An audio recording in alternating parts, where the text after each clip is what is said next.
أعوذ بالله من الشيطان الرجيم بسم الله الرحمن الرحيم الحمد للہ رب العالمین والصلاة والسلام علی نبینا محمد وعلی آلہ وصحبہ اجمعین اما بعد۔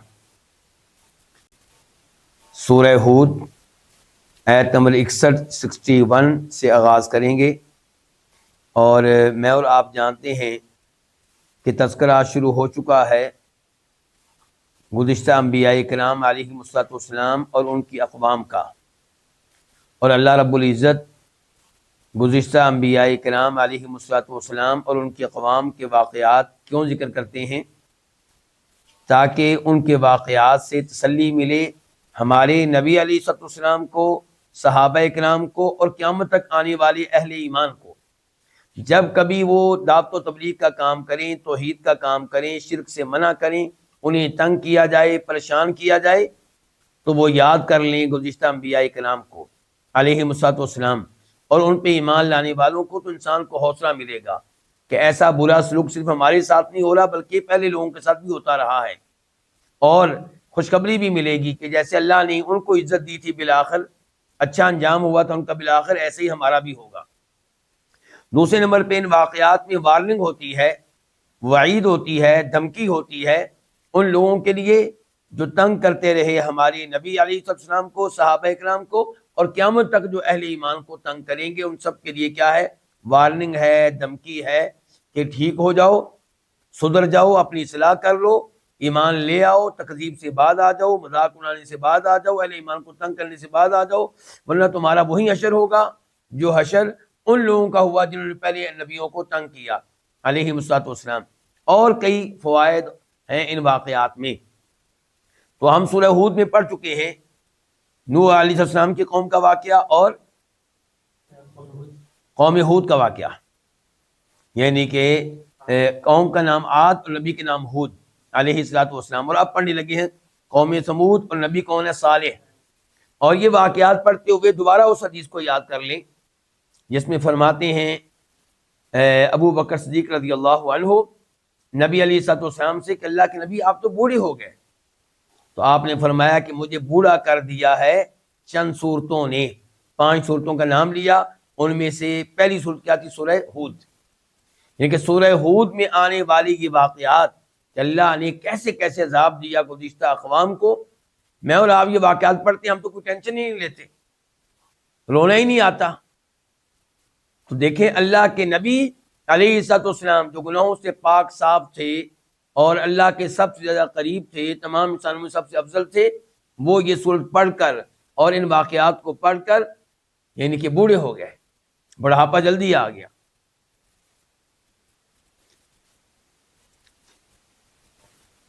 وَإِلَىٰ اور وَإِلَىٰ سمود اور سمود کی طرف، الہ کا معنی طرف، سمود قوم کا نام ہے۔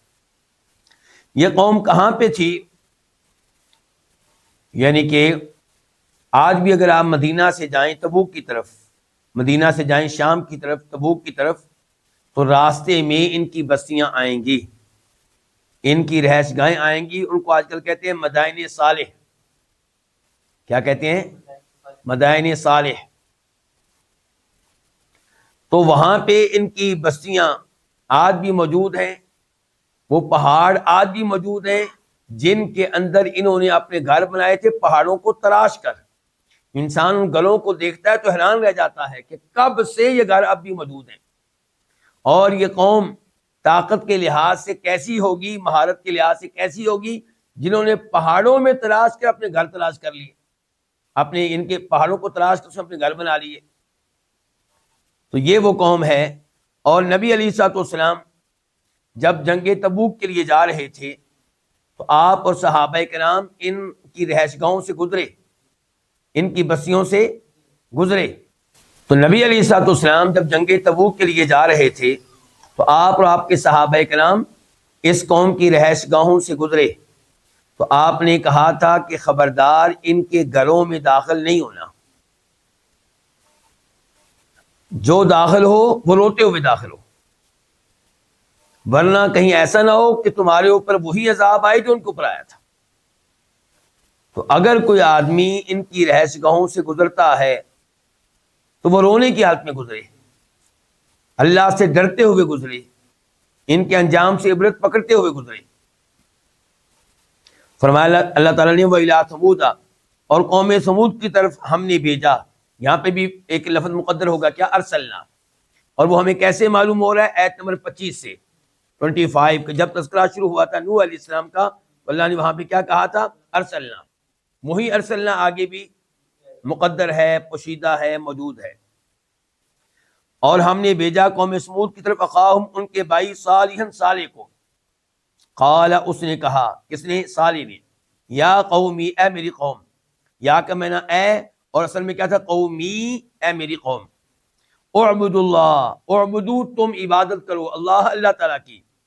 ما لکم، یہ جو آنے والا جملہ ہے ما لکم، یہ حال ہو جائے گا اس حال میں کہ ما نہیں ہے، لکم تمہارے لیے، من الہ، کوئی بھی معبود، من زیادہ تاکید کے لیے، کوئی بھی معبود نہیں، کسی قسم کا معبود نہیں ہے، غیرہ، جس کے علاوہ،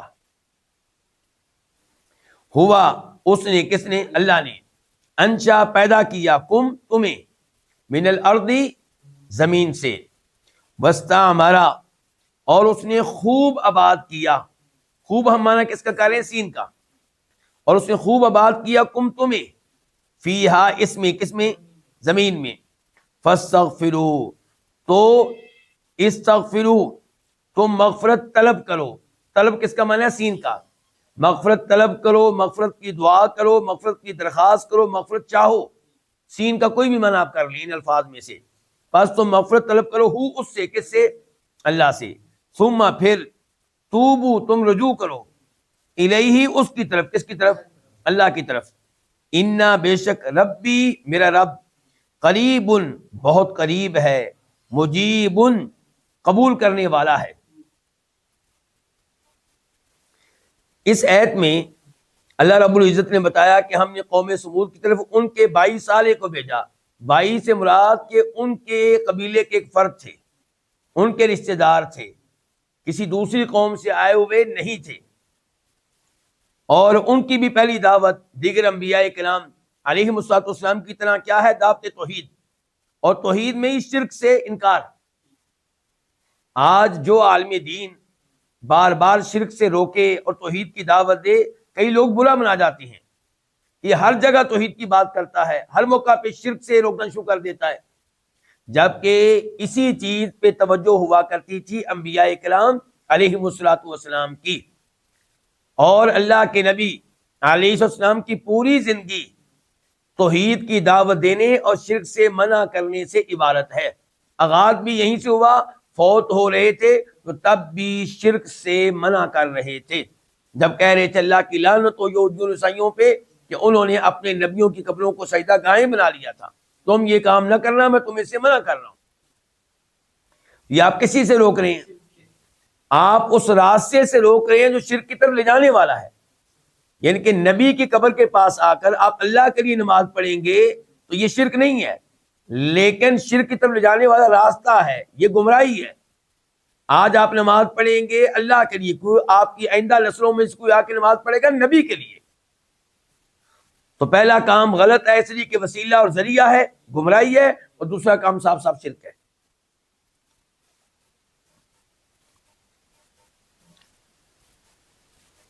صالح علیہ السلام کس انداز سے سمجھا رہے ہیں توحید کی بات؟ کہتے ہیں کہ تم اس اللہ کے ساتھ اوروں کو شریک کر رہے ہو جس نے تمہیں، تو تمہارا خالق ہے، جس نے تمہیں پیدا کیا زمین سے، یعنی کہ تمہارے باپ آدم علیہ السلام کو زمین سے، مٹی سے پیدا کیا تھا، وہاں سے تمہارا سلسلہ شروع ہوا ہے، اللہ تمہارا خالق ہے، اس خالق کے ساتھ ان کو شریک کرتے ہو جو خالق نہیں ہے، جو خود مخلوق ہے۔ وَاسْتَعْمَرَكُمْ فِيهَا، دوسرا اللہ کا تمہارے اوپر احسان یہ ہے کہ اللہ نے تمہیں اچھی طرح زمین پہ آباد کیا ہے۔ آباد کیا سے کیا مراد ہے؟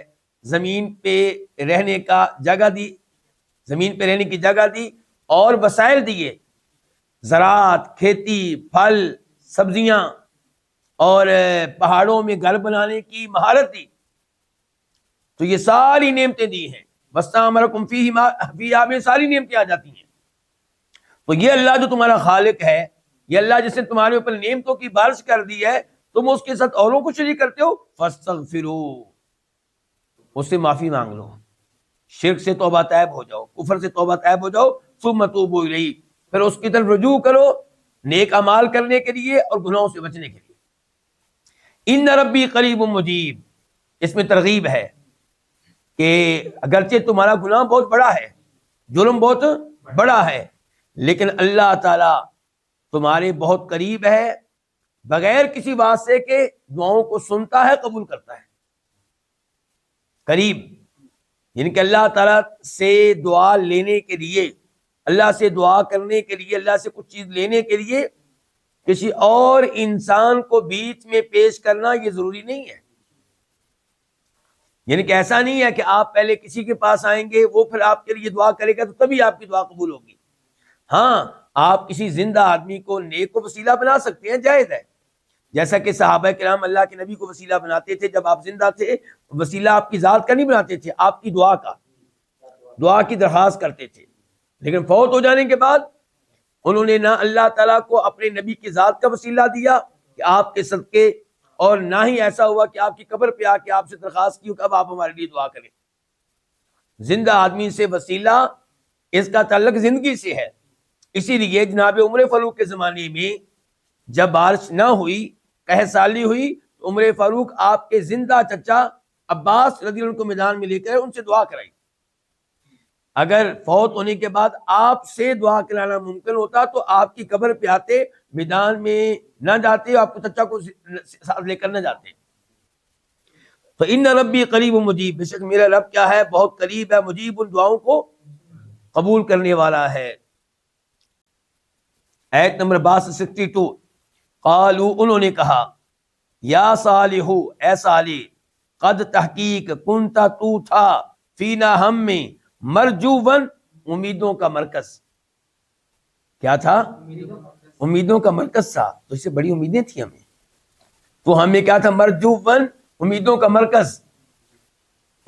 قبل ھذا، اس سے پہلے، کیا، تنہا، تو روکتا ہے، نہ ہمیں، اس بات سے، ان کے نعبد، ہم عبادت کریں، ان معبودوں کی، معبودوں بریکٹ میں، ان معبودوں کی، جن کی یعبدو، عبادت کیا کرتے تھے، آباؤنا، نہ ہمارے، ہمارے باپ دادا۔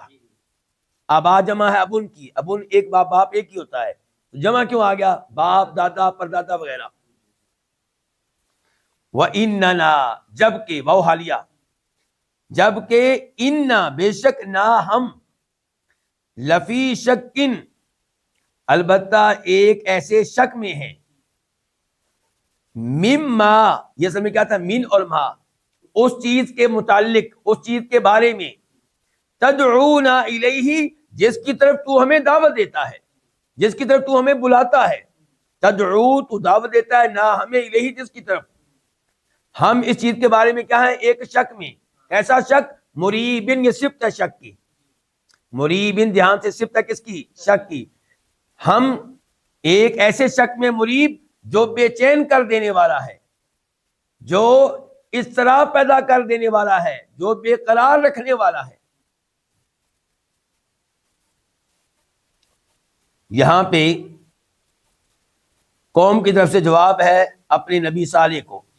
پچھلی آیت میں نبی کی دعوت تھی علیہ الصلوۃ والسلام، اور اب قوم جواب دے رہی ہے، کہہ رہے افسوس صالح، تیرے اوپر بڑی امیدیں تھیں ہمیں، تو بہت ذہین تھا، بڑا سمجھدار تھا، بڑی تجھ میں خوبیاں تھیں، اور آپ کو پتہ ہے کہ ہر نبی میں بے شمار خوبیاں ہوتی ہیں۔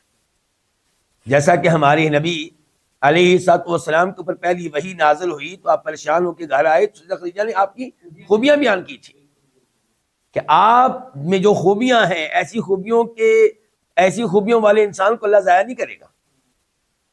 تو یہ بھی کہہ رہے ہیں کہ صالح، تیری خوبیاں دیکھ کر ہمیں تو تجھ سے بڑی امیدیں تھیں، تو ہمارا سردار بنے گا، ہمارا بڑا بنے گا، تیری قیادت میں ہم مخالفین سے لڑا کریں گے، بڑی تجھ سے امیدیں تھیں ہمیں تو۔ اللہ کے نبی علیہ الصلوۃ والسلام نے کیا کہا تھا مشرکین مکہ سے؟ فَقَدْ لَبِثْتُ فِيكُمْ عُمُرًا مِّن قَبْلِهِ، میں نے تم میں ایک عمر گزاری ہے، 40 سال گزارے ہیں پہلے، بتاؤ کبھی جھوٹ بولا ہو، کبھی ایمان میں خیانت کی ہو، کبھی 2 نمبری کی ہو، تو اب میں کیسے جھوٹ بول سکتا ہوں؟ قبل ہذا، اس سے پہلے، یعنی کہ یہ تو جو دعوت تو دے رہا ہے نا، اس سے پہلے ہمیں تجھ سے بڑی امیدیں تھیں، آپ ساری امیدوں پہ پانی پھر گیا ہے۔ اتنہانا ان نعبد ما یعبد آباؤنا، تو ہمیں ان کی عبادت سے منع کر رہا ہے جن کی عبادت ہمارے بڑے کیا کرتے تھے، جن کے ہمارے بڑے غلط ہو سکتے ہیں۔ یہ چیز حق قبول کرنے میں ہمیشہ رکاوٹ رہی ہے، کیا؟ ہمارے بڑے غلط نہیں ہو سکتے۔ قبروں کی پوجا کرنے والے آج بھی جو کلمہ پڑھ کے قبروں کی پوجا کرتے ہیں، وہ کیوں لٹے ہوئے ہیں؟ یہی ہمارے بڑے کرتے چلے آ رہے ہیں۔ شیطان لوگوں کے دلوں میں ڈالتا ہے کہ بہت بڑی دلیل ہے تمہارے حق پہ ہونے کی کہ تم وہ کام کر رہے ہو تمہارے بڑے کرتے چلے آ رہے ہیں۔ کہا کہ تو ہمیں منع کرتا ہے ان کی عبادت سے جن کی عبادت ہمارے بڑے کیا کرتے تھے، جبکہ ہم اس دعوت کے متعلق شک میں ہیں جس کی طرف تمہیں بلاتا ہے۔ وہ کیا؟ دعوت توحید۔ جو دعوت توحید کو ہمیں دے رہا ہے، ہم اس کے بارے میں شک میں ہیں۔ اچھا، یہ شک میں ہیں، اس میں یہ چیز قابل ذکر ہے کہ اگرچہ انہوں نے صالح علیہ السلام کی دعوت کو قبول نہیں کیا، لیکن اس دعوت نے ان کے دلوں میں ہلچل پیدا کر دی ہے۔ کہہ رہے مریب، ایسا شک ہے جس نے ہمیں بے چین کر کے ہماری نیندیں اڑا دی ہیں۔ تو کیسی باتیں کر رہا ہے؟ اس کا مطلب صالح علیہ السلام کے دلائل وزن تھا، دلائل ان کے دلوں میں اتر چکے تھے، لیکن جب دیکھتے تھے کہ ہمارے بڑے غلط نہیں ہو سکتے تو پھر مانتے بھی نہیں تھے۔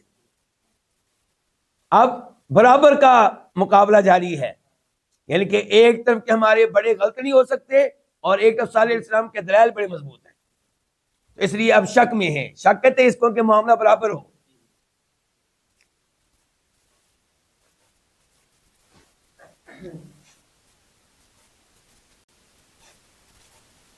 ایت نمبر 63، قال، اس نے کہا، کس نے؟ صالح علیہ السلام نے، یا قومی، اے میری قوم، ارأیتم، مجھے بتاؤ، ان، اگر، کنتو، میں ہوں، علی بینۃ، ایک واضح دلیل پہ، من ربی، میرے رب کی طرف سے، من سے رب، اگر یا میرے رب کی طرف سے، وا، اور، آتا، اس نے دی ہے، نی، مجھے، منہ، اپنی طرف سے، رحمتن، ایک عظیم رحمت، فمن، پس کون، فا، پس، من، کون، پس کون، ینصرو، مدد کرے گا، نی، میری، من اللہ، اللہ تعالی سے، ان، اگر، عصیتو، میں نافرمانی کروں، اس کی، یعنی کہ اللہ کی، فما، پس نہیں، تزیدون، تم زیادہ دو گے، نی، مجھے،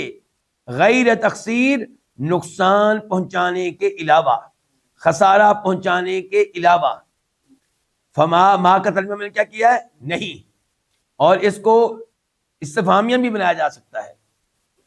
پس کیا تم مجھے مزید دو گے، غیر تقصیر، نقصان پہنچانے کے علاوہ، خسارہ پہنچانے کے علاوہ، گھاٹے میں مبتلا کرنے کے علاوہ۔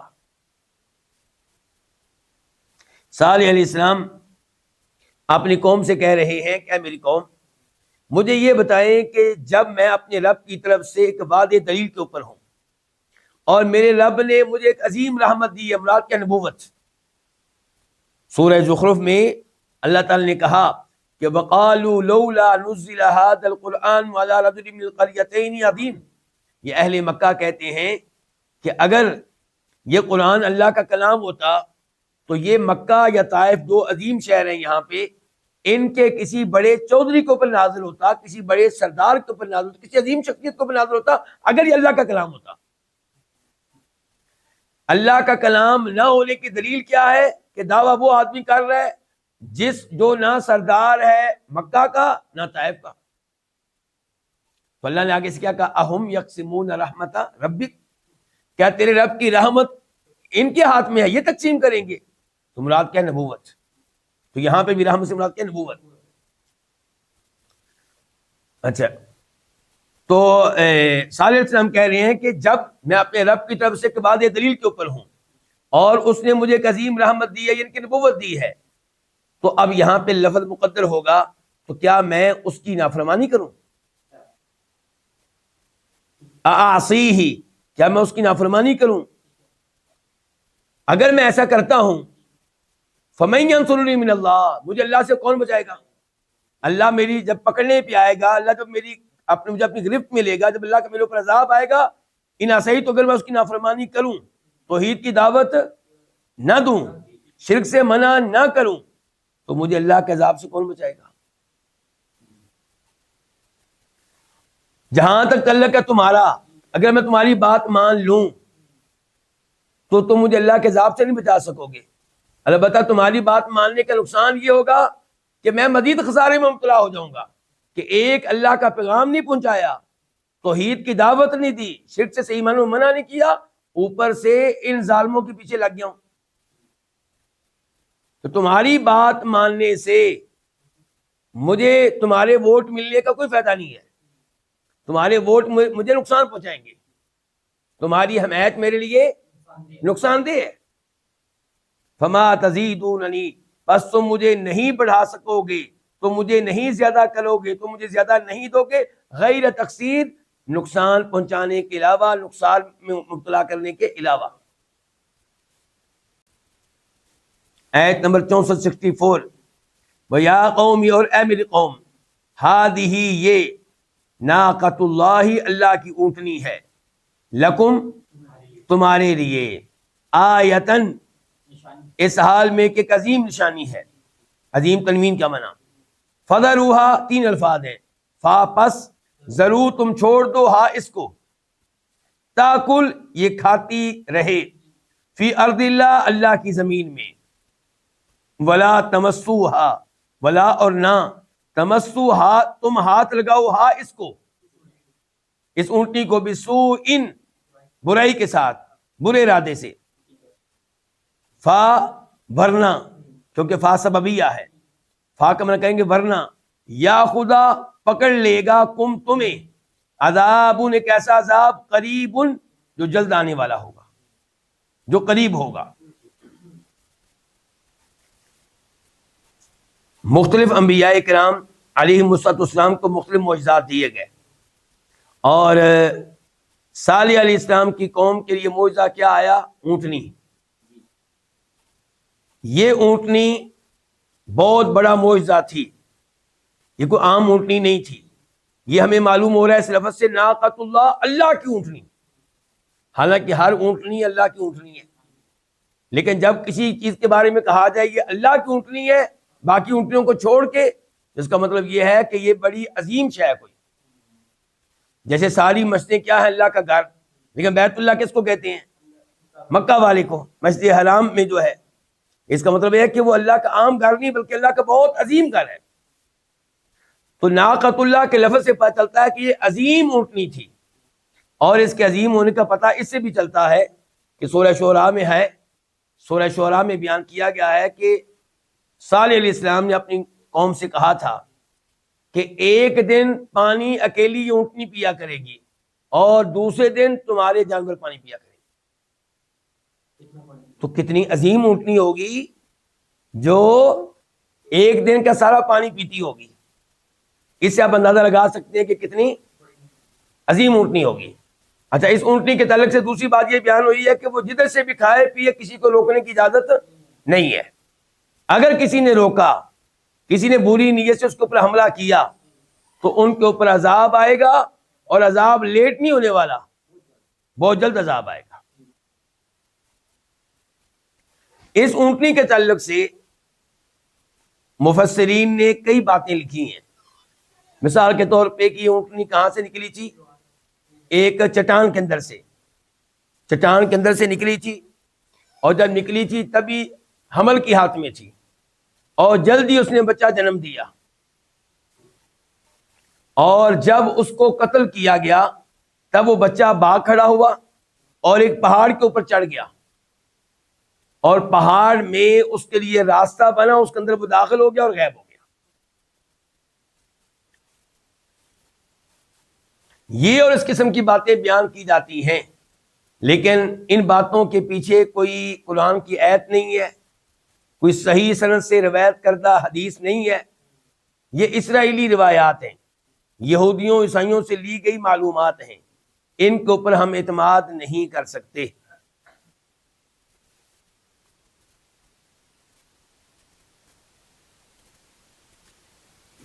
اب یہاں پہ پھر دیکھ لیں، اور اے میری قوم، یہ اللہ کی اونٹنی ہے تمہارے لیے، یعنی کہ تمہارے لیے معجزہ بن کر آئی ہے، آیتن اس حال میں کہ نشانی ہے، ایک عظیم نشانی ہے، فضل ہوا پس تم اس کو چھوڑ دو، یعنی کہ اس کو ہاتھ نہیں لگانا، اس کو چھوڑ دو تاکہ کھائے اللہ کی زمین میں جہاں سے ان کے چاہے، اور تم نے اس کو ہاتھ نہیں لگانا بسوء ان برائی کے ساتھ، بری نیت کے ساتھ، ورنہ تمہیں ایسا عذاب تم پہ آئے گا، ایسا عذاب تمہیں پکڑ لے گا جو قریب ہوگا، جس کے آنے میں زیادہ تاخیر نہیں ہوگی۔ وارننگ دے دی انہوں نے، ڈرانے کا حق ادا کر دیا۔ ایت نمبر 65 فَعَقَرُوهَا فاپس عقلو انہوں نے ٹانگیں کاٹ دی، ہاں اس کی، اس اونٹنی کی، فقالت اس نے کہا، کس نے؟ صالح علیہ السلام نے، تمتعوا تم خوب فائدہ اٹھاؤ، خوب مزے اڑاؤ، خوب فائدہ اٹھاؤ، فی دارکم اپنے گھروں میں، ثلاثۃ ایام 3 دن، ذالک یہ، وعد ایسا وعدہ ہے کہ غیر مکذوب جس میں جھوٹ نہیں بولا گیا، نہیں کس کا معنی غیر کا، غیر مکذوب صفت ہے کس کی؟ وعد ان کی۔ اس ایت میں اللہ تعالی نے بیان کیا کہ انہوں نے اس کی ٹانگیں کاٹ دی، جبکہ ٹانگیں کاٹنے والا ایک آدمی تھا، لیکن باقی مشورے میں شامل تھے، باقی راضی تھے، اس لیے اللہ تعالی نے اس جرم کی نسبت پوری قوم کی طرف کی ہے۔ آج بھی اگر کہیں پہ گناہ ہوتا ہے اور آپ اس گناہ پہ راضی ہیں تو پھر گناہ میں آپ بھی شریک ہیں۔ اس لیے جب زمین پہ کوئی گناہ کرے، آپ کے محلے میں گناہ کرے، آپ کی رضامندی شامل نہیں ہونی چاہیے۔ پہلی بات یہ کہ آپ اس کو منع کریں، سمجھائیں، لیکن اگر اتنی ہمت نہیں ہے کسی وجہ سے تو کم از کم آپ اس کے اوپر غیر مطمئن ہوں، آپ کو افسوس ہو، اور آپ اللہ سے معافی مانگ رہے ہوں کہ یا اللہ ہمیں معاف کر دینا۔ تو ان لوگوں نے اس کی ٹانگیں کاٹ دیں، آپ صلی اللہ علیہ وسلم نے کہا کہ 3 دن خوب مزے اڑا لو، یعنی کہ 3 دنوں کے بعد کیا آنے والا ہے؟ عذاب آنے والا ہے۔ اسرائیلی روایات میں یہ بھی آیا ہے کہ ان 3 دنوں میں سے پہلے دن ان لوگوں کے رنگ ہو گئے زرد، دوسرے دن ہو گئے سرخ، تیسرے دن ہو گئے سیاہ، لیکن یہ بھی کسی آیت سے کسی صحیح حدیث سے ثابت نہیں ہے، یہ بھی اسرائیلی روایت ہے، اور لگتا یہ ہے کہ قرآن کریم کی اس آیت کے خلاف ہے، کیونکہ صالح علیہ السلام کہہ رہے ہیں مدے اڑا لو 3 دن۔ اگر ان کے پہلے دن سارے قوم کے چہروں کے رنگ زرد ہو جانے تھے، دوسرے دن سرخ، تیسرے دن سیاہ، تو پھر مدے کس بات کے؟ پھر تو ان کی نیندیں اڑ گئی۔ لیکن کیا کہہ رہے ہیں؟ تم مدے اڑا لو 3 دن، ذالک وعد غیر مکذوب، یہ ایسا وعدہ ہے، یہ ایسی وارننگ ہے جس میں جھوٹ نہیں بولا گیا، ان کی یہ عذاب آ کے رہے گا۔ ایت نمبر 66 فلما پس جب جا آیا امرنا ہمارا حکم، نجینا ہم نے نجات دی، صالحا صالح کو، والذین اور ان لوگوں کو آمنوا جو ایمان لائے، معه اس کے ساتھ، برحمتن ایک عظیم رحمت کے ساتھ، برحمتن کا تعلق کس کے ساتھ ہے؟ نجینا کے ساتھ، یعنی کہ ہم نے نجات دی، ہم نے صالح کو بچایا، برحمتن ایک عظیم رحمت کے ساتھ، منا ہماری طرف سے، من اور نہ ہماری طرف سے، وَمِنْ خِزْيِ يَوْمِئِذٍ اور اس دن کی رسوائی سے، یوم دن، اذن اس دن کی خزی رسوائی سے بھی بریکٹ میں آ جائے گا، یعنی کہ قیامت کی رسوائی سے بھی ہم نے بچا لیا۔ ان ربک بے شک تیرا رب، ہوا وہی، القوی بہت قوت والا ہے، العزیز سب پہ غالب ہے۔ یہاں پہ اللہ رب العزت ارشاد فرماتے ہیں کہ جب ہمارا حکم آیا، مراد کیا حکم؟ کس چیز کا؟ عذاب کا، ان کو ہلاک کرنے کا، ان کو تباہ و برباد کرنے کا، تو ہم نے بچا لیا صالح کو اور ان لوگوں کو جو ایمان لائے تھے ان کے ساتھ۔ تو اس میں تسلی ہے کہ نہیں ہمارے نبی کے لیے؟ تسلی ہے اہل ایمان کے لیے صلی اللہ علیہ وسلم. تو ہم نے ان کو بچایا اپنی رحمت کے ساتھ. تو انسان ہمیشہ اللہ کی رحمت کا کیا ہے؟ محتاج ہے. اللہ کی رحمت سے ہی انسان کسی عذاب سے بچ سکتا ہے. وَمِنْ خِزْيِ يَوْمِ الدِّينِ، اور ہم نے ان کو قیامت کے دن کی رسوائی سے بھی بچا لیا. بے شک تیرا رب بہت قوت والا ہے، سب پہ غالب ہے. جب وہ عذاب دینے پہ آئے تو پھر کوئی رکاوٹ نہیں بن سکتا. آیت نمبر 67. وَأَخَذَ، اور پکڑ لیا، الَّذِينَ، ان لوگوں کو، ظَلَمُوا، جنہوں نے ظلم کیا. کس چیز نے پکڑ لیا؟ الصَّيْحَةُ، چیخ نے. فَأَصْبَحُوا، تو وہ ہو گئے، فَآمَنَ، تو أَصْبَحُوا، وہ ہو گئے، فی دیارہم، اپنے گھروں میں. دیار جمع ہے دار ان کی، ہم اپنے گھروں میں کیا ہو گئے؟ جاثمین، گھٹنوں کے بل گرے ہوئے.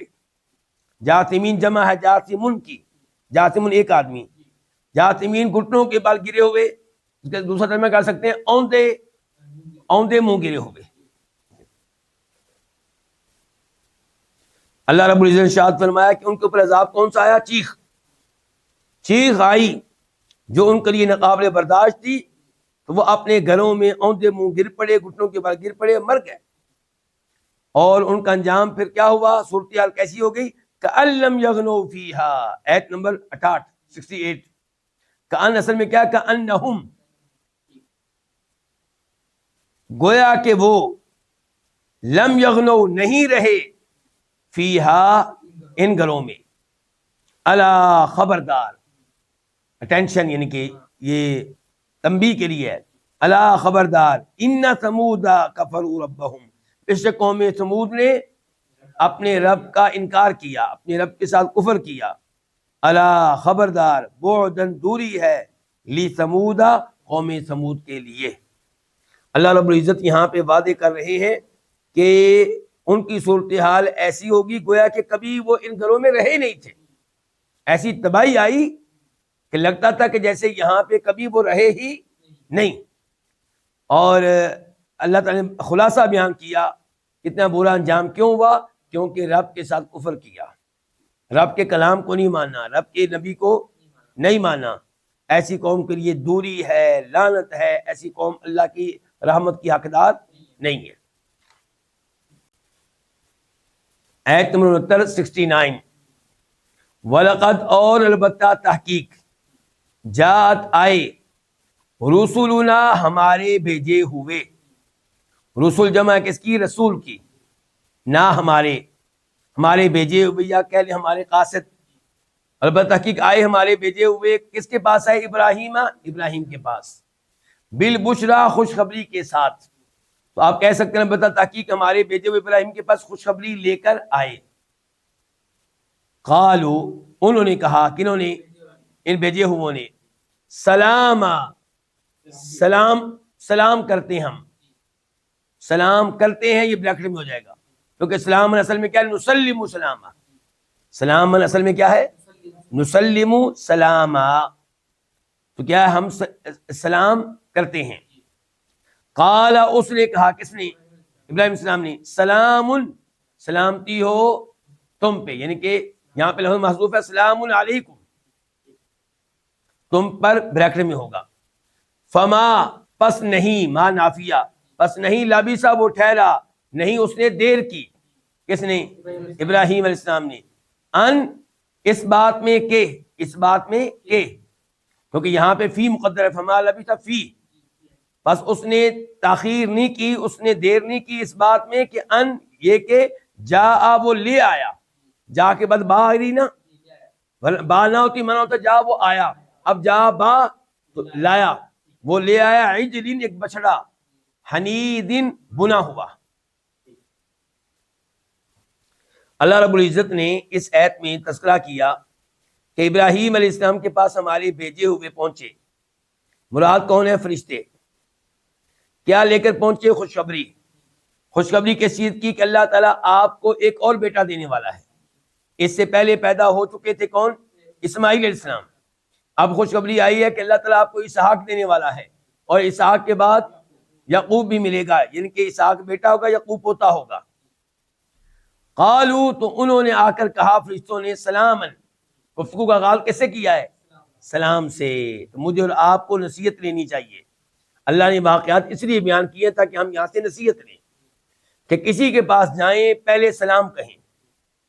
اللہ کے نبی علیہ السلام جب مدینہ آئے تھے، عبداللہ بن سلام کہتے ہیں، صحابی یہودی جو پہلے تھے، کہ میں بھی آپ کو دیکھنے کے لیے پہنچا، آپ کا چہرہ دیکھ کر پہچان گیا کہ یہ چہرہ جھوٹے آدمی کا چہرہ نہیں ہے۔ جب گفتگو آپ نے شروع کی تو پہلا لفظ کیا تھا؟ افشوا السلام، لوگوں سلام کو عام کرو۔ اٹھتے بیٹھتے سلام کو، ادھر جا رہے ہیں سلام، اس کمرے میں جا رہے ہیں سلام، اس دوست کے پاس سلام، دوبارہ ملاقات کی اسے سلام، بار بار سلام کہیں۔ قال السلام، فرشتوں میں ابراہیم علیہ السلام نے سلام کا جواب دیا۔ فما لبثا، اچھا سلام کے بعد دوسرا سبق ہمیں اس ایسے کیا ملا کہ ابراہیم علیہ السلام جلدی سے بھنا ہوا بچڑا لے آئے۔ اس سے ایک تو پتہ چلا کہ ابراہیم علیہ السلام مالی طور پہ اتنے کمزور نہیں تھے، بچڑا بھنا ہوا فوراً پیش کر دینا کوئی معمولی بات نہیں ہے۔ دوسری نمبر پہ پتہ چلا کہ مہمانوں کی ضیافت کرنے والے تھے، اور انہوں نے یہ نہیں پوچھا جی ٹھنڈا پیئیں گے کہ گرم پیئیں گے ہماری طرح، فوراً کیا لے آئے؟ بچڑا۔ اگر پوچھتے ان سے تو وہ کہتے بھی ہم نے کچھ نہیں کھانا۔ اور اس ایسے پتہ چلا کہ ابراہیم علیہ السلام نبی تھے، اللہ نے یقیناً ان کو کئی غیبی باتیں بتائی تھیں، لیکن غیب کا ٹوٹل علم نہیں دیا، عالم الغیب نہیں تھے، فرشتوں کو پہچان نہیں سکے کہ فرشتے ہیں، کیونکہ انسانی شکل میں آئے تھے۔ یہ سمجھتے رہے کہ انسان ہیں، ورنہ کبھی بھی بچڑا ذبح نہ کرتے۔ بچڑا ذبح کرنا، اس کا گوشت بنانا، اسے بھوننا، اتنی محنت اسی لیے کی کہ عالم الغیب نہیں تھے۔ ابراہیم علیہ السلام عالم الغیب نہیں تھے، اسی لیے اپنے بیٹے اسماعیل السلام کی گردن پہ جب چھری چلائی تو بہت بڑی قربانی تھی ان کی۔ اگر آپ کا عقیدہ یہ ہے کہ وہ عالم الغیب تھے تو پھر بیٹے کی گردن پہ چھری چلانا کوئی کارنامہ نہیں ہے، پھر کوئی کارنامہ نہیں بنتا۔ ابراہیم علیہ السلام عالم الغیب نہیں تھے، آگ میں ڈالا گیا تو اللہ سے دعائیں کر رہے تھے، اور اللہ کی راہ میں بہت بڑی قربانی دی ہے کہ آگ میں ڈالے جانے کو برداشت کر لیا، لیکن توحید پہ کمپرومائز نہیں کیا۔ اور اگر آپ کا عقیدہ یہ ہے کہ عالم الغیب تھے تو پھر کوئی قربانی نہیں بنتی، ان کو پہلے ہی پتا تھا آگ مجھے نہیں جلائے گی۔ تو جو عقیدہ رکھتے ہیں کہ انبیاء کرام علیہ السلام عالم الغیب ہیں، وہ اپنی طرف سمجھتے ہیں کہ ہم ان کو عزت دے رہے ہیں، جبکہ نہیں، اس سے ان کی شان میں کمی کرتے ہیں۔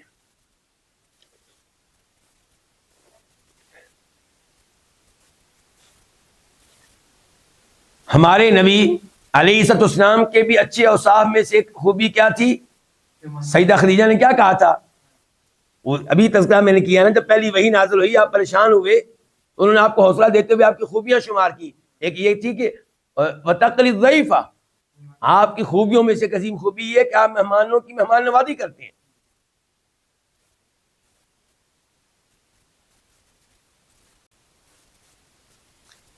آیت نمبر 70 فلما، پس جب رآ، اس نے دیکھا، کس نے؟ ابراہیم علیہ السلام نے، ایدیہم، ان کے ہاتھوں کو، ایدی ہاتھ، ہم ان کے، ایدی جمع ہے، ایک ہاتھ کو کہتے ہیں یدن۔ جب اس نے دیکھا ان کے ہاتھوں کو، لا تصل الیہ، یہ حالیہ ہے، جملہ حالیہ، اس حال میں دیکھا کہ لا تصلو، وہ نہیں پہنچ رہے، لا تصلو، نہیں پہنچ رہے، کون؟ وہ ہاتھ، وہ نہیں پہنچ رہے، الیہ، اس کی طرف، بچڑے کی طرف۔ تو ناکیرا، اس نے اوپرا جانا، اجنبی جانا، ہم ان کو، ابراہیم علیہ السلام نے، وَأَوْجَسَ، اور اس نے محسوس کیا، منہم، ان سے، خیفتن، ایک قسم کا خوف، ایک قسم کا ڈر۔ قالوا، تو انہوں نے کہا، فرشتوں نے، لا تخف، تو نہ ڈر، انا، بے شک ہم، ارسلنا، بھیجے گئے ہیں، الی قوم لوط، لوط علیہ السلام کی قوم کی طرف۔ اللہ رب العزت نے یہاں پہ مزید واضح کیا کہ ابراہیم علیہ السلام اب بھی نہیں جان سکے کہ فرشتے ہیں۔ جب انہوں نے کہا کہ الا تاکلون، دوسری صورت میں آیا الا تاکلون، ابراہیم علیہ السلام نے کہا آپ کھانا نہیں کھائیں گے، کھانا کھائیں۔ انہوں نے پھر بتایا کہ ہم تو لوط علیہ السلام کی قوم کی طرف آئے ہوئے ہیں، یہ بعد میں بتایا۔ تو پہلے ابراہیم علیہ السلام جب دیکھا کہ میری دعوت کو قبول نہیں کر رہے تو ڈر گئے، دعوت قبول نہ کرنا یہ خطرے کی گھنٹی ہے۔ اس کا مطلب یہ ہے کہ یہ کوئی دوست محسوس نہیں ہوتے، اس کا مطلب ہے کوئی بری نیت سے آئے ہوئے لوگ ہیں، ڈاکو ہو سکتے ہیں، کوئی بھی ایسی خطرناک صورتحال ہے۔ اگر یہ اچھے لوگ ہوتے تو میری ضیافت کو قبول کرتے۔ تو ابراہیم علیہ السلام نے نبی ہونے کے باوجود اپنے دل میں خوف محسوس کیا، اس لیے کہ عالم الغیب نہیں تھے۔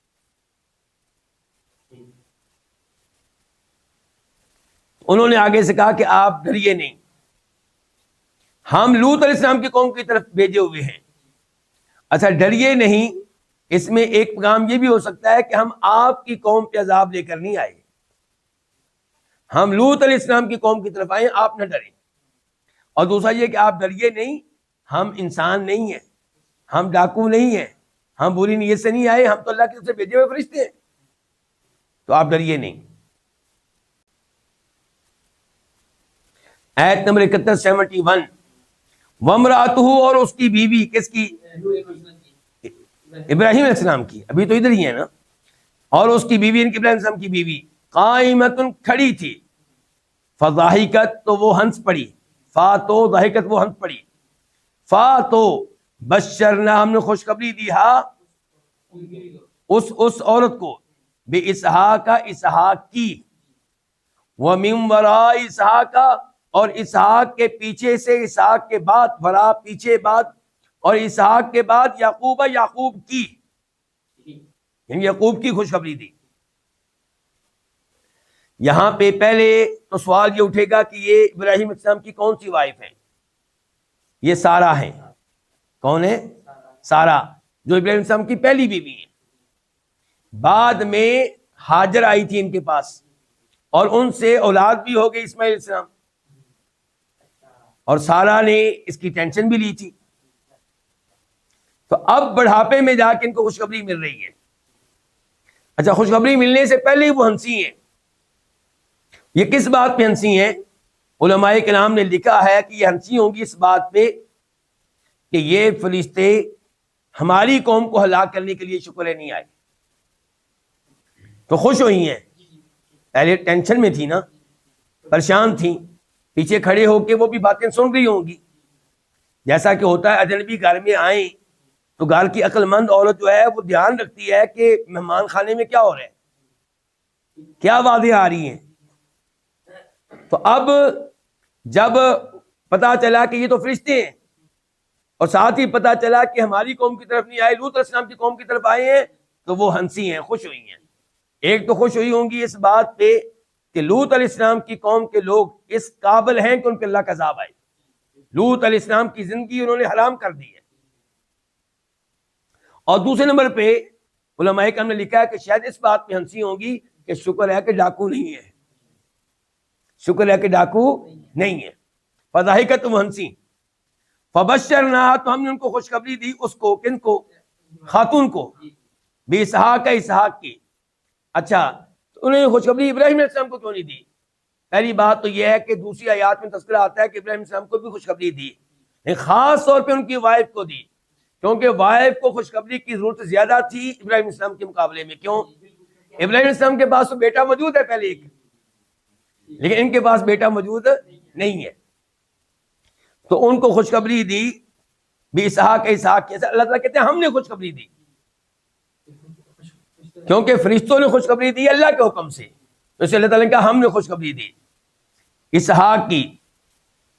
وَمِن وَرَاءِ اسحاق یعقوب، اور ساتھ خوشخبری یہ بھی دے دی کہ اسحاق کے بعد یعقوب ہوگا، کس کی نسل سے؟ اسحاق کی نسل سے، تبھی خوشخبری بنے گی نا سارہ کے لیے۔ اچھا، اسی وقت اسحاق علیہ السلام کی خوشخبری کے ساتھ ہی یعقوب علیہ السلام کی خوشخبری دے دی، ایسے ہی ہے، بیٹے کی خوشخبری دی، ساتھ ہی پوتے کی۔ تو کیا اب یہ سوچا جا سکتا ہے کہ اسحاق وہ نبی ہوگا جس کی گردن پہ ابراہیم السلام نے چھری چلائی ہوگی؟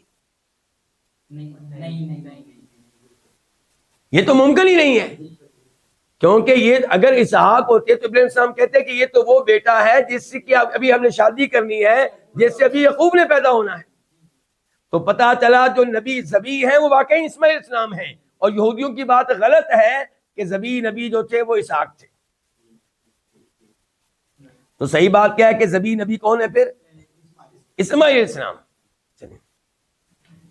تو یہ کتنی اچھا، اس خوشخبری میں کئی خوشخبریاں ہیں. ایک اسحاق بیٹا ملے گا، دوسرے نمبر پہ پوتا یعقوب ملے گا، اور تیسرے نمبر پہ اس کا مطلب یہ ہوا کہ جب پوتا یعقوب پیدا ہوگا اس وقت تک ابراہیم علیہ السلام بھی زندہ ہوں گے، سارہ بھی زندہ ہوں گی، تبھی خوشخبری بنتی ہے نا.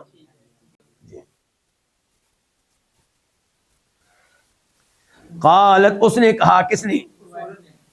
اس عورت نے، ان کے سارہ نے، یا ویلتا، ہائے میری بربادی. یا کا معنی آپ کر لیں ہائے، اور ویل ہلاکت کو، بربادی کو کہتے ہیں، اور آگے جو یا اس کا معنی ہو جائے گا میری. ہائے میری بربادی. اعلیدو، پہلا جو حمزہ ہے سوال کے لیے ہے، کیا، اعلیدو، میں بچہ جنم دوں گی، وَأَنَا عَجُوزٌ، جبکہ میں بوڑھی ہوں، واو حالیہ ہے، جبکہ انا میں، عجوزن بوڑھی ہوں، بڑھیا ہوں، وَهَذَا، اور یہ، بالی، میرا شوہر، بال شوہر یا میرا، اور یہ میرا شوہر، شیخن، اس حال میں کہ بوڑھا ہے. اِنَّا، بے شک، ہذا، یہ، لشیء، البتہ ایسی چیز، عجیب، جو بہت عجیب ہے، بہت تعجب والی ہے. امام طبری رحمہ اللہ لکھتے ہیں کہ یا ویلتا، اس انداز کے الفاظ یہ تعجب کے لیے آتے ہیں اور کسی ایسے معاملے میں کہے جاتے ہیں جو بڑا انوکھا ہو. انہوں نے کہا کہ یا ویلتا، ہائے میری بربادی، اعلیدو، میں بچہ جنم دوں گی جبکہ میں بوڑھی ہوں اور میرے شوہر بھی بوڑھے، دونوں ہم بوڑھے ہیں.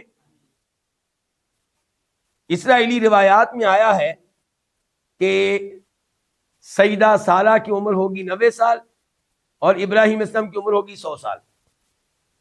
لیکن چونکہ یہ عمر قرآن میں نہیں آئی، کسی صحیح حدیث میں نہیں آئی، تو ہمارا اس کے اوپر کوئی یقین نہیں ہے. اتنا کافی ہے کہ اللہ نے بتا دیا دونوں بوڑھے تھے. تو اسے پتہ چلا کہ بڑی عجیب بات ہے کہ دونوں میاں بیوی بوڑھے ہیں اور ان سے بیٹا پیدا ہونے والا ہے. تو ان ھذا لشیء عجیب، وہ کہہ رہی ہے بڑی عجیب بات ہے یہ تو. آیت نمبر 73 قالو، انہوں نے کہا، کنہوں نے؟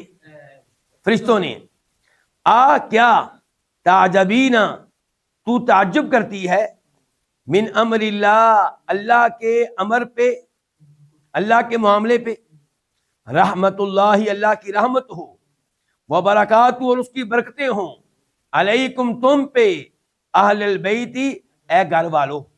اہل سے پہلے ایک لفظ پوشیدہ ہوگا، یا اہل البیت، اے گھر والو، مراد ابراہیم کے گھر والو علیہ السلام. انہو، بے شک وہ کون؟ اللہ، حمید، قابل تعریف ہے، انتہائی قابل تعریف ہے، مجید، انتہائی عظمت والا ہے، انتہائی بزرگی والا ہے، انتہائی شان والا ہے. ایک تو ان آیات سے پتہ چلا کہ اللہ رب العزت ہر کام پہ قادر ہے. اللہ کا عام طریقہ کیا ہے، اللہ کی عام سنت کیا ہے کہ اللہ بڑھاپے میں اولاد نہیں دیتا. بڑھاپے کا مطلب ہے کہ اب اولاد کی امید ختم. لیکن اللہ ہر کام پہ قادر ہے، جو کرنا چاہے سو کرے. تو اللہ تعالیٰ نے یہاں دونوں بوڑھوں کو اولاد کی خوشخبری دی ہے. تو ایسی آیات پڑھ کے ہمارا اللہ کی قدرت پہ یقین و اعتماد بڑھ جانا چاہیے. دوسرے نمبر پہ یہاں پہ فرشتے کہتے ہیں سیدہ سارہ سے کہ آپ اللہ کے معاملے پہ تعجب کر رہی ہیں، اللہ کی قدرت پہ تعجب کر رہی ہیں. کم از کم آپ کو اللہ کے معاملے پہ تعجب نہیں کرنا چاہیے. آپ نبی کی بیوی ہیں، آپ نے تو اللہ کی شان کے کئی معاملات دیکھے ہیں. کیا اللہ نے آپ کو یہ معجزہ نہیں دکھایا کہ ابراہیم علیہ السلام کو آگ میں ڈالا گیا تو آگ نے ان کو نہیں جلایا؟ کیا آپ نے یہ معجزہ نہیں دیکھا کہ جب آپ دونوں مصر سے گزر رہے تھے تو وہاں کا بادشاہ بڑا ظالم تھا اور وہ آپ کے ساتھ برائی کا ارتکاب کرنا چاہتا تھا، اور آپ نے اللہ کو پکارا تو اللہ نے آپ کو کیسے اس سے بچایا؟ الٹا اس نے آپ لوگوں کو خادمہ دی، سیدہ ہاجر. تو آپ نے تو اللہ تعالیٰ کی کئی نشانیاں دیکھ رکھی ہیں. پھر یہ چیز بھی آپ کے علم میں ہوگی کہ اسماعیل علیہ السلام کی گردن پہ چھری چلائی ابراہیم علیہ السلام نے، لیکن اللہ نے بچا لیا. تو آپ کیسے تعجب کر سکتی ہیں؟ سیدہ سارہ کو اللہ کی قدرت پہ مکمل یقین تھا، لیکن بہرحال انسان ہے، تعجب تو ہوتا ہے، اللہ کی قدرت پہ یقین ہونے کے باوجود تعجب ہوتا ہے۔ پھر وہ کہنے لگے اللہ کی رحمت اور اس کی برکتیں ہوں تم پہ اے گھر والو۔ یہاں پہ فرشتوں نے کس کو مخاطب کیا ہے؟ سیدہ سارہ کو، خاتون کو، اور وہ بھی ایک خاتون کو، اور وہ بھی ایک۔ اور الفاظ یہاں پہ جو استعمال کیے ہیں مذکر والے، مردوں والے۔ پتا چلا عورت کو سلام کہتے ہوئے آپ کہہ سکتے ہیں السلام علیکم، ضروری نہیں کہ آپ عورت اور الفاظ استعمال کریں السلام علیکی۔ آپ اپنے گھر میں گئے، آپ کی والدہ ہیں اکیلی، آپ گھر میں گئے آپ کی وائف ہے اکیلی، تو آپ کہیں السلام علیکم، اس میں کوئی حرج نہیں ہے۔ دوسرے نمبر پہ یہ پتا چلا کہ عربوں کے ہاں ایک خاتون سے ہم کلام ہوتے ہوئے مذکر کے الفاظ استعمال کرنا یہ کوئی بڑی بات نہیں ہے، ایسا وہ کیا کرتے ہیں۔ جیسا کہ موسیٰ علیہ السلام نے اپنی وائف سے کیا کہا تھا؟ ام کسو، تم ٹھہرو یہاں پہ۔ ام کسو یہ جمع کے الفاظ ہیں، مذکر کے الفاظ ہیں۔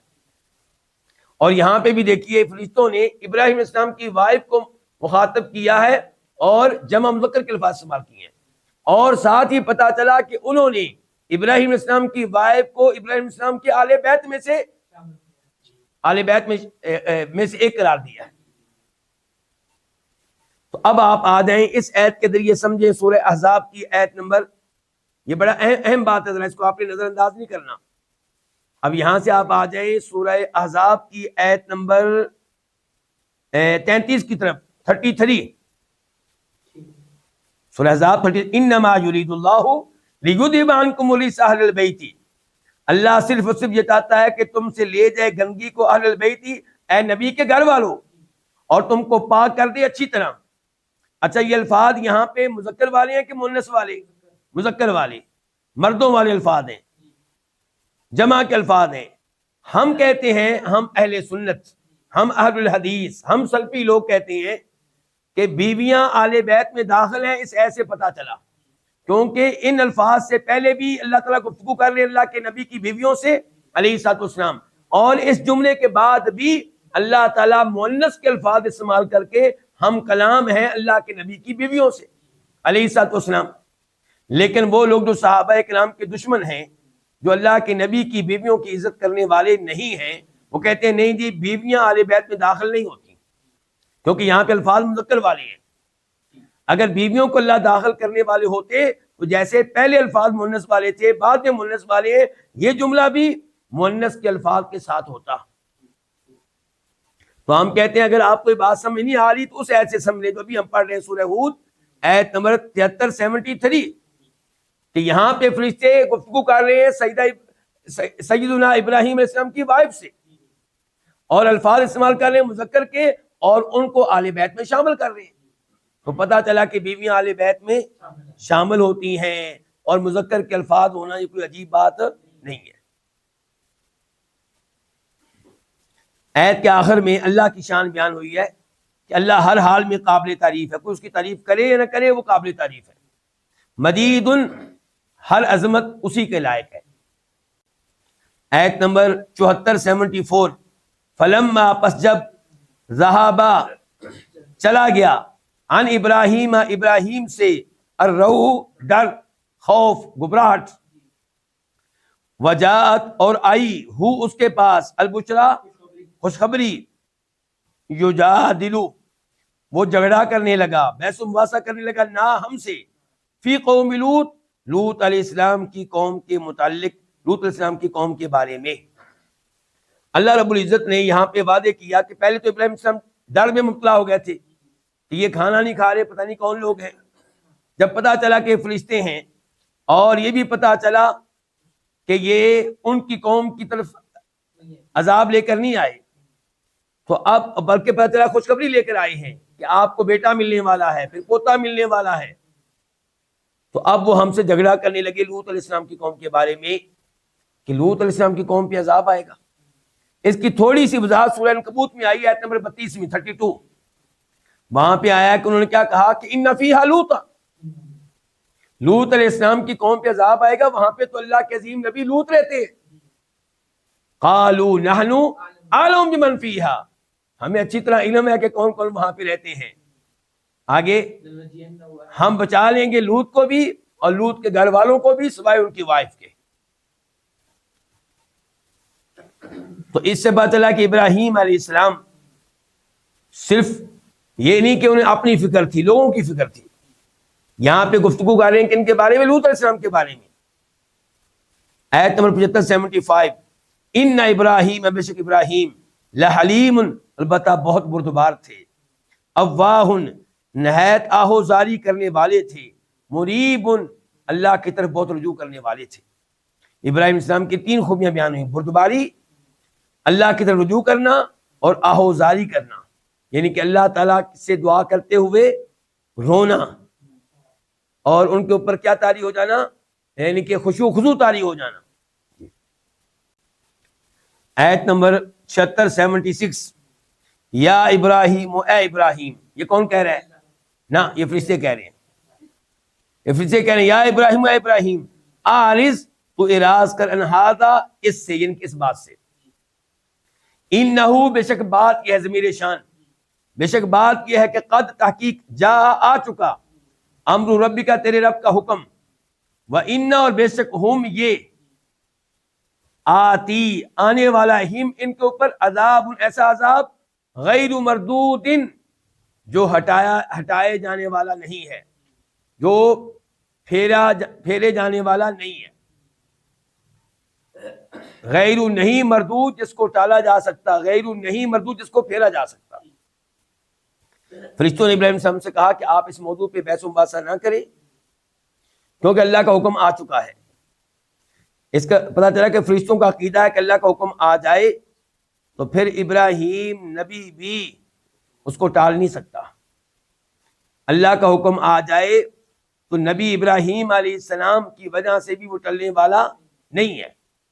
اسی لیے کہا کہ ان کے اوپر ایسا عذاب آنے والا ہے جس کو ٹالا نہیں جا سکتا، جس کو پھیرا نہیں جا سکتا، جس کو روکا نہیں جا سکتا.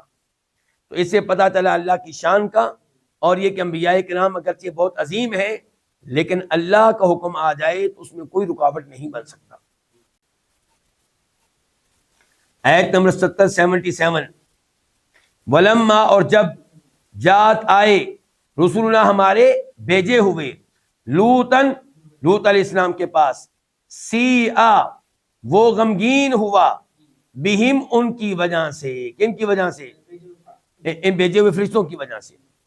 وضاق، اور وہ تنگ ہوا، بہم، ان کی وجہ سے، ذرعن، دلی طور پہ. وقال، اور اس نے کہا، ہذا، یہ، یوم، ایسا دن ہے، عصیب، جو بہت سخت ہے. جب یہ اللہ کے فرشتے انسانی شکل میں لوط علیہ السلام کے پاس پہنچے تو ظاہر ہے کہ فرشتے تو بہت خوبصورت ہوتے ہیں، چاہے انسانی شکل میں آئے لیکن ہیں تو بہت خوبصورت. اب لوط علیہ السلام تو فرشتے دیکھ کے پریشان ہو گئے. ان کو پریشانی یہ لگ گئی کہ میری قوم شرک کے ساتھ ساتھ دوسرا بڑا گناہ یہ کرتی ہے کہ جو تعلق عورتوں سے، بیویوں سے قائم کرنا چاہیے وہ مردوں سے قائم کرتے ہیں، اور یہ اتنے خوبصورت میرے مہمان آ گئے ہیں، اب میری قوم بعد آنے والی نہیں ہے. لوط علیہ السلام پریشان ہو گئے، غمگین ہوئے، اور دلی طور پہ تنگ ہوئے، اور کہنے لگے آج کا دن میرے لیے بڑا سخت ہے، ان کی کیسے میں مہمانوں کو بچاؤں گا اپنی قوم سے، کیا بنے گا. اس سے پتہ چلا کہ لوط علیہ السلام بھی عالم الغیب نہیں ہے. غیب کی کئی باتیں نبیوں کو بتائی جاتی ہیں، اس میں کوئی شک و شبہ نہیں علیہ الصلوۃ والسلام، لیکن غیب کا ٹوٹل علم صرف اللہ کے پاس ہے. پاس بیٹھے ہیں فرشتے اور وہ ان کو انسان سمجھ رہے ہیں اور پریشان ہو رہے ہیں، غم میں مبتلا ہیں، اور کہنے آج کا دن بڑا سخت ہے. اگر ذرا بھی انہیں احساس ہوتا کہ فرشتے ہیں تو پریشان ہوتے؟ کبھی نہ ہوتے. اللہ کا شکر ادا کیا کریں کہ اللہ نے مجھے اور آپ کو قرآن والا عقیدہ دیا ہے. آیت 78 وجاء، اور آئی، ہو، اس کے پاس، کس کے پاس؟ لوط علیہ السلام کے پاس، قوم، ہو، اس کی قوم، یہرعون، اس حال میں کہ دوڑتے ہوئے، الیہ، اس کی طرف، ومن قبل، اور اس سے پہلے، کانوا، وہ تھے، یعملون، کرتے، السیئات، برائیاں، السیئات، سیئۃ کی جمع ہے برے اعمال، برائیاں. قال اس نے کہا، کس نے؟ لوط علیہ السلام نے. یا قوم، یا میری قوم، ہاؤلائی یہ ہیں، بناتی میری بیٹیاں. بنات جمع ہے بنتن کی، بیٹیاں یا میری، یہ ہیں میری بیٹیاں. ہن اس حال میں کہ یہ کیا، یہ بیٹیاں، اطہر زیادہ پاکیزہ ہیں، لکم تمہارے لیے. فاتقوا اللہ، پس تم ڈرو کس سے؟ اللہ سے. ولا اور نہ، تخزونی رسوا کرو نی مجھے، فی ضیفی میرے مہمانوں کے بارے میں. کیا لیسا نہیں ہے، منکم تم میں سے کوئی، کیا نہیں ہے تم میں سے کوئی، من تبیزیہ بعض، کیا نہیں ہے تم میں سے کوئی، رجل ایسا آدمی، رشید جو سمجھدار. اللہ رب العزت نے اس آیت میں بتایا کہ ان کی قوم پہنچ گئی اور دوڑتے ہوئے آئی. اس سے اندازہ لگا سکتے ہیں کہ اس گناہ میں وہ کتنا آگے نکل چکے تھے. یعنی کہ آج بھی اگر کوئی ایسا انسان پایا جائے جس میں یہ عادت ہو تو وہ چھپے گا، گناہ کو چھپائے گا، کنڈی لگائے گا، ڈرے گا کسی کو پتہ نہ چل جائے. اور ان کو دیکھیے کہ کیسے دوڑتے ہوئے آ رہے ہیں. اللہ تعالیٰ نے فرمایا یہ ان کی پہلی بری حرکت نہیں تھی، اس سے پہلے بھی یہ گناہ وہ کرتے رہتے تھے، یہ گناہ بھی، دیگر گناہ بھی وہ کرتے رہتے تھے. تو لوط علیہ السلام نے کہا، میری قوم یہ ہیں میری بیٹیاں، یہ ہیں میری بیٹیاں. اس سے کیا مراد ہے؟ پہلا قول یہ ہے کہ اس سے مراد ہیں لوط علیہ السلام کی اپنی بیٹیاں. وہ کہتے ہیں کہ اگر تمہاری کوئی ایسی خواہش ہے تو یہ میری بیٹیاں ہیں، شادی کرو، نکاح کرو، ان سے تعلق قائم کرو، اور تم ان میرے مہمانوں کے پیچھے پڑ گئے ہو، مردوں کے پیچھے پڑ گئے ہو. لیکن پھر سوال اٹھتا ہے کہ ایسے بدکار لوگوں کے لیے نبی کیسے پیشکش کر سکتا ہے کہ میری بیٹیوں سے شادی کر لو؟ تو اس کا جواب یہ دیا گیا ہے کہ ان کا مقصد تھا ان کو شرمندہ کرنا. ان کا مقصد کیا تھا؟ ان کو شرمندہ کرنا. ان کا مقصد یہ نہیں تھا کہ واقعی میری بیٹیاں تمہیں مل جائیں گی، مراد تھا کہ شرمندہ ہوں. دوسرا قول یہ ہے کہ اس سے مراد قوم کی بیٹیاں ہیں. نبی قوم کے لیے باپ کی طرح ہوتا ہے، تو قوم کی بیٹیاں نبی کی بیٹیاں ہیں. تو گویا کہ لوط علیہ السلام کہہ لیں جو تمہاری بیویاں جو ہیں وہ میری بیٹیاں ہیں، وہ تمہارے لیے پاکیزہ ہیں، وہ تمہارے لیے حلال ہے، مرد تمہارے لیے حلال نہیں ہے. جن علماء کرام نے کہا ہے کہ یہاں پہ مراد ان کی اپنی بیٹیاں نہیں بلکہ قوم کی بیٹیاں ہیں، ان کے دلائل میں سے ایک دلیل یہ ہے کہ مشہور قول جو ہے اس کے مطابق لوط علیہ السلام کی 2 بیٹیاں تھیں. تو وہ کیسے کہہ سکتے ہیں اتنے زیادہ لوگوں سے کہ میری بیٹیاں تمہارے لیے حاضر ہیں؟ اور اگر فرض کر لیں 2 سے زیادہ بیٹیاں ہوں پھر بھی اتنے لوگوں کے لیے تو کافی نہیں ہوں گی. اور ساتھ پھر یہ بھی شامل کر لیں بات جو پہلے کہی گئی ہے کہ ایسے بدکار لوگوں کے لیے وہ اپنی بیٹیاں پیش نہیں کر سکتے. تو اس لحاظ سے لگتا یہ ہے، واللہ اعلم، دوسرا قول مضبوط ہے. بہرحال دونوں قول موجود ہیں. اتنا کھل کر کسی ایک قول کو راجح قرار دینا آسان نہیں ہے، لیکن زیادہ یہی محسوس ہوتا ہے کہ شاید وہ مراد لے رہے ہیں قوم کی بیٹیاں. تو کہتے ہیں میری قوم یہ ہے میری بیٹیاں، اس حال میں کہ یہ زیادہ پاکیزہ ہیں، بہت پاکیزہ ہیں تمہارے لیے، پس تم اللہ سے ڈرو، یعنی کہ اللہ سے ڈرو اور ان مہمانوں کے ساتھ برائی کی نیت نہ کرو، برائی کا ارادہ نہ کرو، اور مجھے رسوا نہ کرو میرے مہمانوں کے متعلق. کیا تم میں کوئی بھی سمجھدار آدمی نہیں ہے جو تم کو سمجھائے، تم کو روکے، تمہیں منع کرے، یہ کہے کہ کم از کم مہمانوں کو تو چھوڑ دو؟ آیت نمبر 79 قالوا، انہوں نے کہا، یعنی کہ لوگوں نے کہا، جی قوم نے، لقد، البتہ تحقیق، علمتا، تجھے معلوم ہے، ما نہیں ہے، لنا ہمارے لیے، فی بناتی کا، تیری بیٹیوں میں من حق کسی قسم کا حق، وَإِنَّكَ اور بے شک تو لَتَعْلَمُ البتہ تو جانتا ہے ما وہ نریدو جو ہم چاہتے ہیں. اسے اندازہ لگا سکتے ہیں کتنے یہ بے شرم لوگ تھے، کتنے بے حیا تھے. کہنے لگے تجھے معلوم ہے کہ ہمارا تیری بیٹیوں پہ کوئی حق نہیں ہے. اگر حقیقی بیٹیاں تھیں تو کہنا چاہتے ہیں تیری بیٹیوں پہ ہمارا کوئی حق نہیں ہے، وہ ہماری بیویاں ہی نہیں ہے. اور اگر اس سے مراد ہے قوم کی بیٹیاں تو پھر وہ کہنا چاہتے ہیں کہ ہمیں لڑکیوں سے کوئی دلچسپی نہیں ہے، ہمیں لڑکیوں میں کوئی دلچسپی، اور تمہیں پتا ہے کہ ہمارا ارادہ کیا ہے. بے شرمی کی انتہا دیکھیں، کیونکہ تمہیں پتا ہے کہ ہم مردوں سے تعلق قائم کرنا پسند کرتے ہیں. آیت نمبر 80 قال اس نے کہا، کس نے؟ لوط علیہ السلام نے. لو کاش، انا بے شک، لی میرے لیے ہو، لی لام کا معنی کے لیے، اور یا میں میرے، کاش میرے لیے ہو، بکم تمہارے مقابلے میں، تمہارے مقابلے میں، کم تمہارے مقابلہ، تمہارے مقابلے میں، قوتن کوئی قوت، کاش میرے لیے ہو تمہارے مقابلے میں کوئی قوت، او آبی یا میں پناہ لوں، الی رکن شدید کسی مضبوط سہارے کی طرف. رکن سہارا، شدید مضبوط، یعنی کہ لوط علیہ السلام اپنی بے بسی کا اظہار کر رہے ہیں. کاش تمہارا مقابلہ کرنے کی مجھ میں قوت ہوتی، یا میں اس قبیلے کا حصہ ہوتا، میرا قبیلہ میرے پیچھے کھڑا ہوتا. میں کسی اور جگہ سے آیا ہوں تمہیں دعوت و تبلیغ کا کام کرنے کے لیے، میں تمہارا حصہ نہیں ہوں. کاش میری قوم ادھر ہوتی، وہ میرا سہارا بنتے، وہ میری مدد کرتے اس مسئلے میں، لیکن میں بے بس ہوں.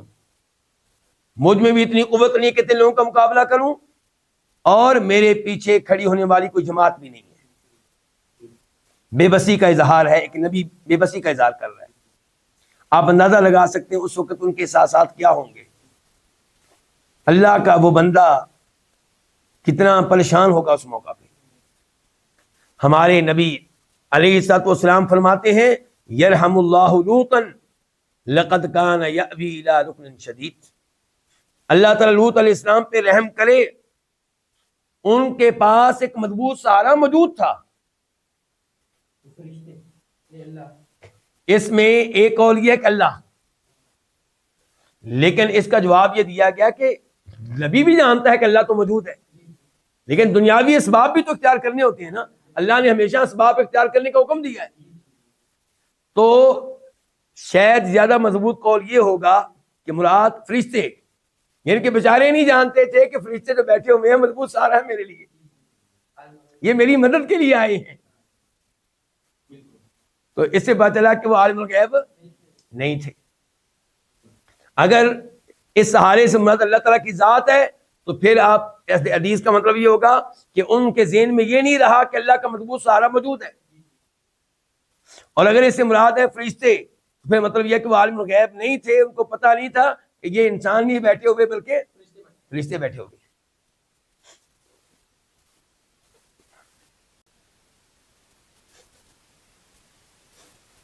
آیت نمبر 81 قالوا انہوں نے کہا، فرشتوں نے کہا، یا لوط اے لوط، انا بے شک ہم رسول ربک تیرے رب کی طرف سے بھیجے ہوئے ہیں، لن یصلوا ہرگز نہیں پہنچ سکیں گے، الیک تیری طرف، فاسری فاک میں پس، یا تو اسری آگے بابی آگی بابی تو میں نے ہوگا تو لے چل، تو لے چل اہلی کا اپنے گھر والوں کو، کاف اپنے اہل گھر والے، تو لے چل اپنے گھر والوں کو، بقطع من اللیل رات کے کسی حصے میں، قطع حصہ، با کا معنی ہوگا میں، رات کے کسی حصے میں، ولا اور نہ، یلتفت مڑ کر دیکھے، منکم تم میں سے احد کوئی بھی، الا امرأتک سوائے تیری وائف کے، انہو بے شک بات یہ ہے، ضمیر شان، بے شک بات یہ ہے کہ مصیبہا اس کو پہنچنے والا ہے، ما اصابہم جو ان کو پہنچے گا، ما جو اصابہ پہنچے گا، ہم ان کو، کن کو؟ قوم کو، انا بے شک، موعدہم ان کے وعدے کا وقت، موعد وعدے کا وقت، الصبح صبح ہے، الیس الصبح کیا صبح نہیں ہے، بقریب قریب، با زیادہ ہے تاکید کے لیے، کیا صبح ہرگز قریب نہیں ہے، کیا صبح بالکل قریب نہیں ہے؟ جب فرشتوں نے دیکھا کہ لوط علیہ السلام تو بے بس ہو چکے، اور کچھ اہل تفسیر نے لکھا ہے کہ چند ایک لوگوں نے ان کے گال میں چھلانگیں بھی لگا دی، تو پھر کیا ہوا؟ وَلَقَدْ رَاوَدُوهُ عَنْ ضَيْفِهِ فَطَمَسْنَا أَعْيُنَهُمْ فَذُوقُوا عَذَابِي وَنُذُرِ، سورہ قمر۔ اللہ تعالیٰ کہتے ہیں کہ پھر ہم نے ان کی آنکھیں مٹا ڈالی، فرشتوں نے اپنا وار کیا، حملہ کیا، ان کی بینائیاں ختم ہو گئی۔ یہی محسوس ہوتا ہے، اور پھر بتا دیا گیا کہ اب اللہ کا عذاب آنے والا ہے۔ بس لوط علیہ السلام کو مہلت دی گئی، اور ان کو تسلی بھی دی گئی کہ آپ پریشان نہ ہوں، یہ آپ تک پہنچ نہیں سکیں گے، بری نیت سے آپ تک پہنچ نہیں سکیں گے، بس آپ نے کرنا ہے کہ آج رات کے کسی حصے میں آپ اپنے گھر والوں کو لے کر نکل جائیں، اور جو لوگ آپ کے ساتھ نکلیں گے ان میں سے کوئی پیچھے مڑ کر نہ دیکھے۔ یہاں پہ تذکرہ صرف ان کے گھر والوں کا ہے، اہل ایمان کا نہیں ہے۔ پتا چلا کہ ان کے اوپر کوئی بھی ایمان لانے والا نہیں تھا اپنے گھر والوں کے علاوہ۔ فرمایا تم میں سے کوئی بھی مڑ کر نہ دیکھے سوائے تیری بیوی کے۔ اچھا، سوائے تیری بیوی کے، اس کی تفسیر دو طرح کی گئی ہے۔ ایک یہ ہے کہ آپ اپنے فَأَسْرِ بِأَهْلِكَ إِلَّا امْرَأَتَكَ، آپ اپنے گھر والوں کو لے کر چلے لیکن بیوی کو لے کر نہیں جانا۔ دوسری تفسیر یہ کی گئی ہے کہ وَلَا يَلْتَفِتْ مِنكُمْ أَحَدٌ إِلَّا امْرَأَتَكَ، تم میں سے کوئی مڑ کر نہ دیکھے سوائے تیری بیوی کے، وہ دیکھے گی۔ ٹھیک ہو گیا؟ دو تفسیریں ہیں، اور زیادہ جو مضبوط تفسیر ہے وہ پہلی ہے، آپ اپنے گھر والوں کو لے کر چلے سوائے اپنی بیوی کے، اس کو لے کر نہیں جانا۔ اچھا، اس کے بعد کیا؟ اور سورہ تحریم میں ہم نے پڑھا ہوا ہے، یا پڑھ لیں گے، کہ ان کی بیوی مسلمان نہیں تھی۔ انہو مصیبھا ما اصابہم، اس کے اوپر وہی عذاب آئے گا جو عذاب قوم پہ آنے والا ہے۔ ان موعدہم الصبح، یہاں پہ علماء تفسیر نے لکھا ہے کہ لوط علیہ السلام اپنی قوم پہ اتنے ناراض تھے، تو انہوں نے کہا کہ عذاب فوراً نہیں آئے گا، کب آئے گا عذاب؟ انہوں نے بتایا صبح، تو انہوں نے کہا صبح مطلب اتنا لیٹ؟ تو فرشتوں نے تسلی دی کہ صبح تو قریب ہی ہے۔ اس سے آپ اندازہ لگا سکتے ہیں کہ لوط علیہ السلام کس قدر بے بس ہو چکے تھے اور کس قدر اپنی قوم پہ ناراض تھے۔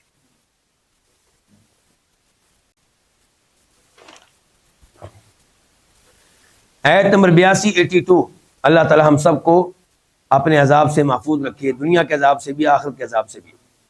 فلما، پس جب، جا آیا، امرنا ہمارا حکم، جعلنا ہم نے کر دیا، عالیہا اس کے اوپر کے حصے کو، سافلہا ہم نے بنا دیا اس کے اوپر کے حصے کو، سافلہ اس کا نچلا حصہ، وامطرنا اور ہم نے برسائی، علیہا اس پہ، حجارتن پتھر، من سجیل کھنگر کے، کس کے؟ کھنگر کے، منضود تہ بتہ۔ اگلی آیت بھی پڑھ لیں پھر تفسیر ایک ساتھ کرتے ہیں۔ مسومتن، جن پہ نشان لگائے گئے تھے، مسومتن نشان لگائے ہوئے، نشان زدہ، عند ربک تیرے رب کے پاس، وما اور نہیں ہے، ہیا یہ، من الظالمین ان ظالموں سے، ببعید کوئی زیادہ دور، بعید دور، اور با جو ہے بعید کے اوپر جو ایک با ہے یہ زائدہ ہے، یعنی کہ یہ ظالموں سے ہرگز بعید نہیں ہے، ہرگز دور نہیں ہے۔ اب ان دو آیتوں کی تفسیر کیا ہے کہ جب ہمارا حکم آیا عذاب کا، ان کو ہلاک کرنے کا، تو ہم نے ان کی بستی کے اوپر کے حصے کو کیا کر دیا؟ نیچے کر دیا، الٹا دیا۔ کیا کر دیا؟ اس کو الٹا دیا، اور پھر ہم نے ان کے اوپر پتھر برسائے۔ پتھر کون سے؟ کھنگر کے، یعنی کھنگر سے مراد یہ ہے کہ وہ مٹی اور آگ سے تیار، مٹی اور آگ سے تیار، یعنی کہ مٹی کو آگ میں پکایا گیا. منضود، یہ صفت ہے سجیل کی کہ یہ کھنگر طے بتائے تھے، اور ایک تفسیر یہ کہ یکے بعد دیگرے آ رہے تھے. مصومتاً، یہ صفت ہے حجارہ کی کہ یہ پتھر ایسے تھے کہ جن کے اوپر نشان لگے ہوئے تھے، جس سے پتا چلتا تھا کہ پتھر نے کس کو جا کے نشانہ بنانا ہے. اللہ کی طرف سے نشان لگائے ہوئے تھے، کس کی طرف سے؟ عند ربک، اللہ کی طرف سے. آخر میں اللہ نے کہا کہ وما ہیا، اور یہ بستی، پیچھے بھی جعلنا عالیہا، لوط علیہ السلام کی بستی کا اوپر کا حصہ سافلا، ان کی بستی کا نچلا حصہ کر دیا. وامطرنا علیہا، اور ان کی بستی پہ ہم نے برسائے پتھر. اور یہاں پہ یہ کہ وما ہیا، اور یہ بستی، یہ گھر، دیار، لوط علیہ السلام کے قوم کے دیار، ان کے گھر، ان ظالموں سے، مکہ والوں سے بعید، ان کو زیادہ دور تو نہیں ہے، ان کے قریب ہیں، گزرتے ہیں وہاں کے دائیں بائیں سے، پھر بھی عبرت حاصل نہیں کرتے یہ. تو اس شکل میں ہم ظالمین کا ترجمہ کیا کریں گے؟ یہ ظالم، اور ان کے گھر ان ظالموں سے بعید، دور نہیں ہے. اور دوسری تفسیر یہ ہو سکتی ہے ظالمین سے مراد سارے ظالم، کسی بھی زمانے کے ہوں، کسی بھی جگہ رہنے والے ہوں. تو پھر مراد ہوگا کہ ظالموں سے اللہ کا یہ عذاب کو دور نہیں ہے، اللہ کا عذاب قریب ہے، دور نہیں ہے. آیت نمبر 84 84، اللہ تعالیٰ کہتے ہیں وَإِلَىٰ مَدْيَنَ، اور مدین کی طرف اخاہم، ان کے بھائی شعیباً، شعیب کو. یہاں پہ بھی لفظ پوشیدہ ہوگا ارسلنا، ہم نے بھیجا، یعنی کہ ہم نے بھیجا مدین کی طرف ان کے بھائی شعیب کو. اسے پتہ چلا کہ شعیب علیہ السلام مدین والوں کی قوم میں سے تھے، مدین شہر میں جو لوگ رہتے تھے، جو قبیلہ آباد تھا، ان کی قوم کا حصہ تھے. اور ایک جگہ پہ کہا گیا ہم ان کو بھیجا تھا اصحاب ایکا کی طرف، اصحاب الایکا کی طرف. تو وہاں پہ یہ نہیں کہا گیا کہ یہ ان کے بھائی تھے. تو ایک قوم کا یہ حصہ ہوں گے، اور دائیں بائیں جو دوسری قوم تھی ان کا حصہ نہیں ہوں گے. اور ہم نے بھیجا مدین کی طرف ان کے بھائی شعیب کو. قالا، اس نے کہا، کس نے؟ یا قومی، اے میری قوم. اچھا یاد رہے کہ شعیب علیہ السلام وہ نبی ہیں جن کو عرب نبیوں میں سے شمار کیا جاتا ہے، عربی، جو عربوں کی طرف آئے. اور ایسے ہی صالح علیہ السلام کو بھی، صالح علیہ السلام کو بھی ان نبیوں میں شمار کیا تھا جو کن کی طرف آئے؟ عربوں کی طرف آئے. اور مدین کی طرف نے بھیجا ان کے بھائی شعیب کو، تو انہوں نے کہا یا قوم، یہ میری قوم، اعبدوا اللہ، اللہ کی عبادت کرو، اس حال میں کہ نہیں ہے تمہارے لیے کوئی معبود اس کے علاوہ. چونکہ یہ الفاظ تھوڑی دیر پہلے ہم نے پڑھے ہیں. ولا، اور نہ، تنقصو، تم کم کرو، المکیال، ماپ کو، والمیزان، اور ترازو کو، تول کو، ماپ کو، والمیزان، اور تول کو. انی، بے شک میں، ارا، دیکھتا ہوں، تمہیں، بخیرین، خیر کے اوپر. وانی، اور بے شک میں، اخاف، ڈرتا ہوں، علیکم، تم پہ، عذاب یوم محیط، احاطہ کر دینے والے، گھیر لینے والے دن کے عذاب سے. محیط، احاطہ کر لینے والا، گھیر لینے والا. اس آیت کی تفسیر یہ ہے کہ اللہ تعالیٰ نے مدین کی طرف شعیب علیہ السلام کو بھیجا، اور ان کی دعوت و تبلیغ کا آغاز بھی کس سے ہوا؟ توحید کی دعوت، شرک سے روکنا. اور اس کے بعد دوسرا جرم کہ وہ لوگ اس مرض میں، اس بیماری میں مبتلا تھے کہ ماپ تول میں کمی کرنا. تو کہا کہ تم ماپ تول میں کمی نہ کرو. ماپ تول میں کمی کیوں کرتے ہو؟ میں تم کو دیکھ رہا ہوں تم خیر کے اوپر ہو، حالات تمہارے اچھے ہیں، ہر نعمت تمہیں میسر ہے، مالی طور پہ تم کمزور نہیں ہو، پھر ایسی چھوٹی چھوٹی حرکتیں کیوں کرتے ہو؟ گناہ کے لحاظ سے بڑی حرکت ہے، لیکن ویسے چھوٹی حرکت ہے. یعنی کہ میں تم کو دیکھتا ہوں تم خیر کے اوپر ہو، اچھی حالت ہے، سودگی والی حالت ہے. اور دوسری جانب میں ڈرتا ہوں تمہارے اوپر ایک ایسے عذاب سے جو گھیر لینے والے دن میں آئے گا. ایسا دن جو گھیر لے گا، جس سے بچنا ممکن نہیں ہوگا، جس سے نجات نہیں مل سکے گی. پھر آیت نمبر 85 وَيَا قَوْمِ، اور اے میری قوم، اوفو، تم پورا کرو، المکیال، ماپ کو، والمیزان، اور تول کو، بالقسط، انصاف کے ساتھ. ولا، اور نہ، تبخسو، تم کم دو، الناسا، لوگوں کو، اشیاء ان کی چیزیں، اشیاء شیء ان کی جمع ان کی چیزیں، ولا تعثوا اور تم نہ پھرو فی الارض زمین میں مفسدین فسادی بن کر، فساد کرنے والے بن کر۔ شعیب علیہ السلام کی تبلیغ جاری ہے، کہہ رہے ہیں میری قوم تم کیا کرو، اوپر کہا تھا کمی نہ کرو، اب یہاں پہ الفاظ کیا استعمال کیے ہیں کہ ماپ تول انصاف کے ساتھ پورا پورا دو۔ اچھا مزید کہا کہ لوگوں کو ان کی چیزیں کم نہ دو، یہ جو جملہ ہے لوگوں کو ان کی چیزیں کم نہ دو، اس میں ہر قسم کی ہیر پھیر آ گئی، کیونکہ کئی چیزیں ایسی ہیں جو ہم لوگوں کو دیتے ہیں ماپے بغیر، تولے بغیر، گن کر دیتے ہیں مثال کے طور پہ۔ جی ہاں، تو یعنی کہ کئی چیزیں ایسی ہیں جو ماپے اور تولے بغیر دی جاتی ہیں کسی اور طریقے سے، تو کسی بھی طریقے سے کسی کے حق میں کمی نہیں کرنی، ہر ایک اس کا حق پورا پورا دو۔ دینے کا طریقہ چاہے ماپنا ہو، ماپنا کہتے ہیں برتن میں ڈال کے، مخصوص برتن ہوا کرتے تھے جن کا ماپ مشہور ہوتا تھا، اور ایسے تول جیسے کہ ہمارے ہاں گرام وغیرہ ہوتے ہیں، تو کی چیز ماپ کر دو یا تول کر دو یا کسی بھی طریقے سے دو، کسی کو اس کا حق کم نہ دو، پورا حق دو۔ اور زمین میں فساد کرتے ہوئے نہ پھرو۔ علماء کرام نے لکھا ہے کہ ان لوگوں کو جب ہیر پھیر سے منع کیا جاتا تھا، ماپ تول میں کمی سے منع کیا جاتا تو دھمکیاں دیا کرتے تھے۔ اللہ تعالی نے کہا کہ یہ فساد نہ کرو، فساد چھوڑ دو، کہ جو تمہیں روکتا ہے ماپ تول میں کمی سے اس کو دھمکی دے تو قتل کرنے کی۔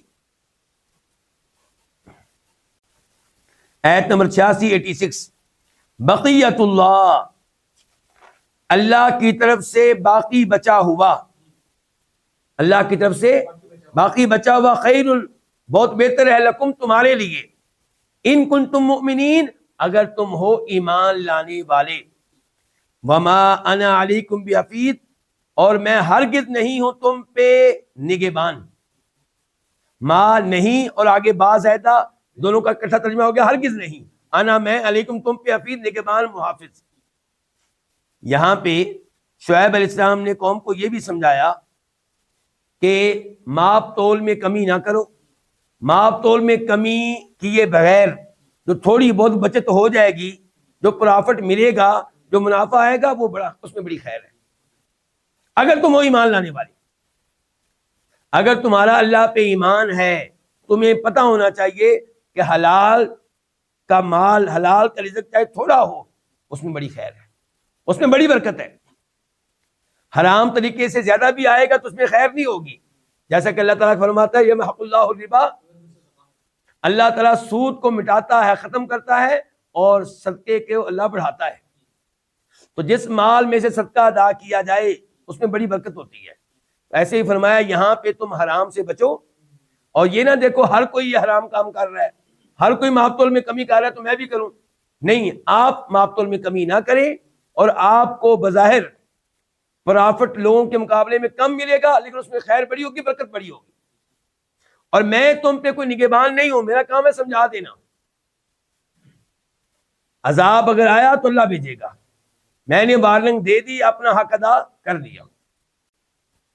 آج کے درس کی آخری آیت، آیت نمبر 87 قالو انہوں نے کہا، یا شعیب، اے شعیب، اصلاتک کیا تیری نماز، کیا صلاتک تیری نماز، تأمرو حکم دیتی ہے کا تجھے، کس بات کا حکم، ان یہ کہ نترک ہم چھوڑ دیں، ما ان معبودوں کو، معبود بریکٹ میں، ان معبودوں کو جن کی یعبدو عبادت کرتے تھے آباؤنا ہمارے باپ دادا، او یا ان یہ کہ نفعل ہم کریں، فی اموالنا اپنے مالوں میں، ما نشاء جو ہم چاہیں، انکا بے شک تو، لانتا البتہ تو دو دفعہ ہو گیا، بے شک تو ہی، الحلیم بہت بردبار ہے، الرشید بہت سمجھدار ہے۔ یہاں پہ شعیب علیہ السلام کی قوم کا جواب آ گیا۔ اب تک ہم نے پڑھا تھا شعیب علیہ السلام کا تبلیغ کرنا، اور اب ان کا جواب آ گیا، کہنے لگے اے شعیب آپ بڑی نماز پڑھتے ہیں ہمیں پتہ ہے، تو کیا آپ اپنی نماز سے یہ سبق سیکھتے ہیں کہ جناب آپ ہمیں ان کی عبادت کرنے سے منع کر دیتے ہیں جن کی عبادت ہمارے باپ دادا کیا کرتے تھے؟ نماز سے یہ مطلب آپ نے کہاں سے نکال لیا کہ آپ نماز پڑھیں تو اس کا مطلب ہے کہ لوگوں کو اپنے روکنا ہے ان کی عبادت کرنے سے جن کی عبادت باپ دادا کیا کرتے تھے. اس سے پتا چلا کہ نبی کی نماز تقاضا کرتی ہے کہ لوگوں کو تبلیغ کی جائے کہ شرک چھوڑ دیں. قوم مان رہی ہے اور ان کو تانا دے رہی ہے کہ نمازوں کا یہ مطلب ہے تمہارا کہ تم نماز پڑھتے ہو تو اس کا مطلب یہ ہے کہ ہم ان کی عبادت چھوڑ دیں جن کی عبادت ہمارے بڑے کیا کرتے تھے. دوسرے نمبر پہ ہم اپنے مالوں میں جو چاہیں سو کریں. تم کون ہو تم داخل کرنے والے؟ نماز پڑھنے کا مطلب یہ ہے کہ ہم تمہاری نمازوں کی وجہ سے اپنے اموال میں اپنی مرضی چلانا چھوڑ دیں. کیسی باتیں کرتے ہو؟ آپ تو بڑے بردبار اور سمجھدار تھے, یہ ایسی باتیں کرنی آپ نے کیوں شروع کر دی ہیں؟ یہ جو آخری جملہ ہے نا کہ آپ بڑے بردبار ہیں سمجھدار ہیں, اس کی دو تفسیریں ہیں.